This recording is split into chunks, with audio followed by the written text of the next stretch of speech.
Hello everybody. Law of torts में हम negligence का चैप्टर पढ़ रहे थे।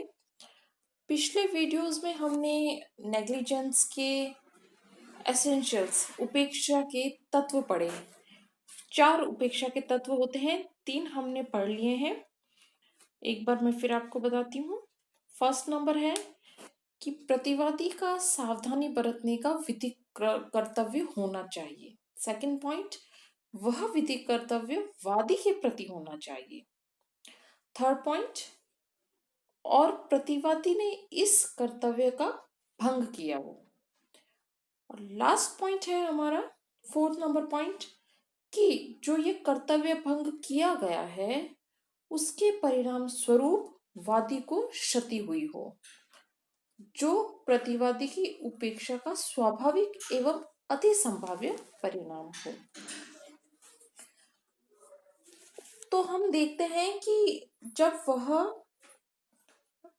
प्रतिवादी उपेक्षा करता है तो उसके फलस्वरूप वादी को क्षति होनी आवश्यक है, तभी वह उपेक्षा के लिए वाद दायर कर सकेगा।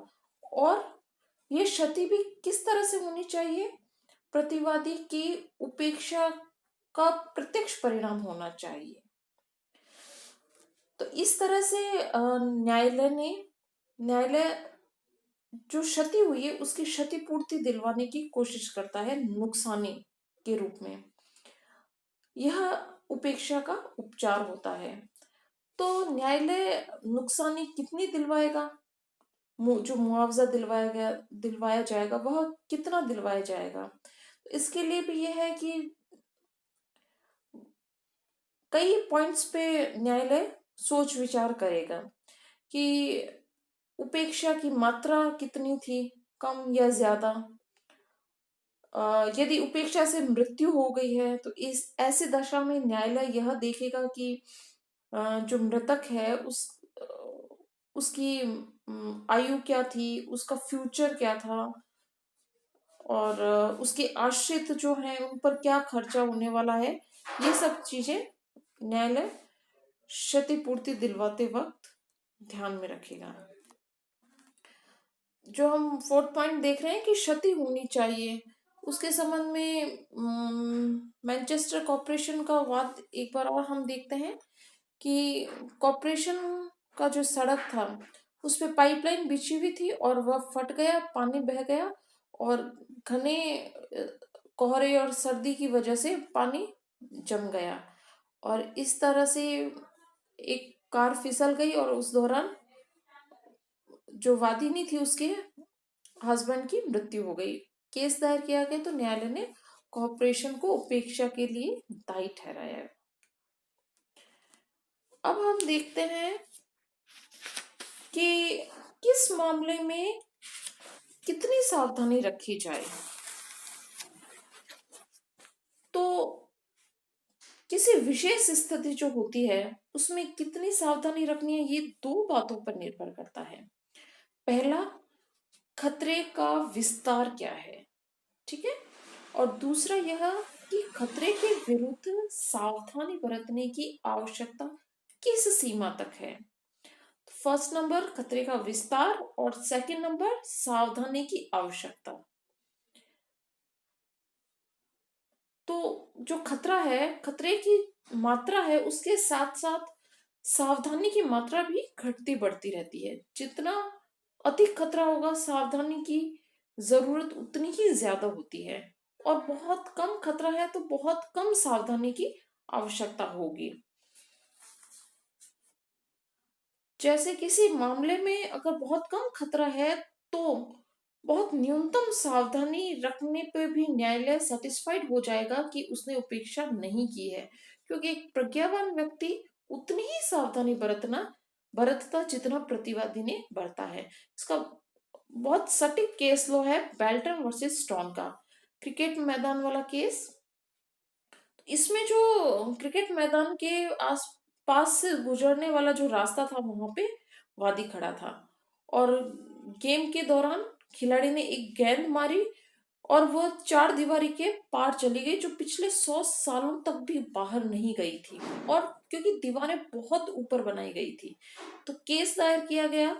तो न्यायालय ने कहा कि प्रतिवादी ने युक्तियुक्त सावधानी बरती है, क्योंकि जो खतरे की संभावना थी वो बहुत कम थी, इसलिए उसने उतनी सावधानी बरती जितना कि अन्य कोई युक्तियुक्त प्रज्ञावान व्यक्ति बरत सकता था।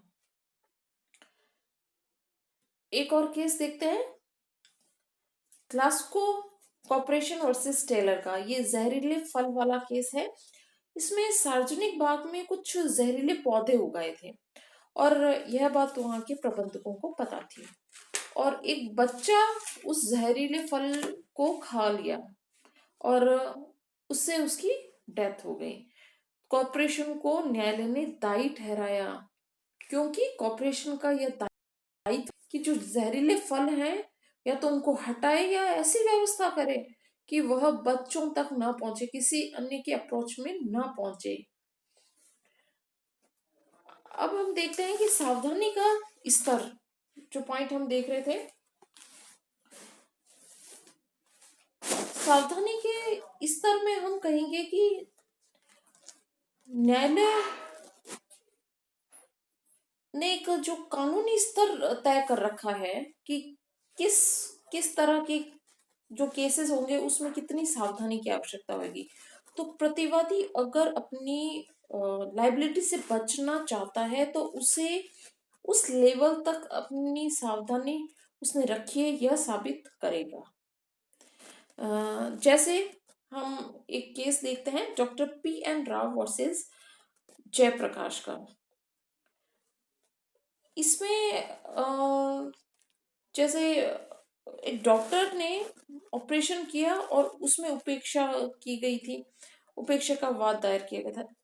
इस केस में माननीय न्यायालय ने कहा कि कोई भी व्यक्ति कोई काम करता है और उसके लिए अगर उसे कोई विशेष योग्यता की आवश्यकता होती है तो उसके लिए मात्र युक्तियुक्त सावधानी वाला सिद्धांत लागू नहीं होता, बल्कि उसके लिए वह प्रवीणता के उस स्तर पर उसे रखा जाना जरूरी है जहां उस व्यवसाय या उस जो स्किल चाहिए उस व्यवसाय को करने वाले व्यक्ति के लिए जो योग्यता होनी जरूरी है। जैसे कोई सर्जन, एनेस्थीसिया वाले जो अपने व्यवसाय में सामान्यतः विशेषज्ञ के रूप में सावधानी बरतते हैं, उस लेवल की सावधानी उसे रखनी आवश्यक है। लैटिमर का केस देखते हैं हम, Latimer versus AEC limited corporation का केस। ये बुरादे वाले केस के नाम से भी फेमस है। इसमें क्या हुआ, एक फैक्ट्री में पानी जमा हो गया और पानी में कुछ तेल मिक्स हो गया था। अब जब पानी सूख गया तो तेल का पदार्थ था वह इधर उधर जम गया था फर्श पर, और धरातल जो चिकना हो गया, फर्श चिकना हो गया था। प्रतिवादी ने युक्तियुक्त रूप से सोचा और उसने जो आरी का चूरा था उसको फैला दिया ताकि वो जो चिकना है उस पे कोई एक्सीडेंट ना हो। लेकिन जब तेज हवा चली तो वो सारे जो बुरादे था वो इधर उधर उड़ गया। इस दौरान वादी उस एक चिकने धब्बे पर फिसलकर गिर गया और चोटें आई। तो न्यायालय ने कहा कि एक्चुअल में प्रतिवादी दायी नहीं है, क्योंकि उसकी सावधानी का स्तर बिल्कुल वैसा ही था कि कोई भी युक्तियुक्त प्रज्ञावान व्यक्ति सोच सकता था, क्योंकि उसने वो सारे काम किए जो फर्श को सुरक्षित रखने के लिए करने चाहिए थे। लेकिन यह है कि अगर वो फैक्ट्री बंद करता तो शायद दुर्घटना होने से बच जाती, लेकिन कोई भी विवेकशील व्यक्ति ऐसा निर्णय नहीं ले सकता। इस तरह से फ्रेंड्स हमने नेग्लिजेंस को अच्छे से पढ़ा है, और नेक्स्ट वीडियो में मैं आपको एक बहुत ही अच्छा टॉपिक करवाने वाली हूँ, रेस इप्सा लोक्यूटर। उसका एक अलग से क्वेश्चन बनते हैं बहुत बार उसको पूछा गया है, चाहे शॉर्ट में, ऑब्जेक्टिव टाइप में, नेट में भी, कंपटीशन में भी पूछा जाता है। और यह उपेक्षा का ही एक भाग है, लेकिन ये मैं अलग से पढ़ाऊंगी इसको। Thank you so much.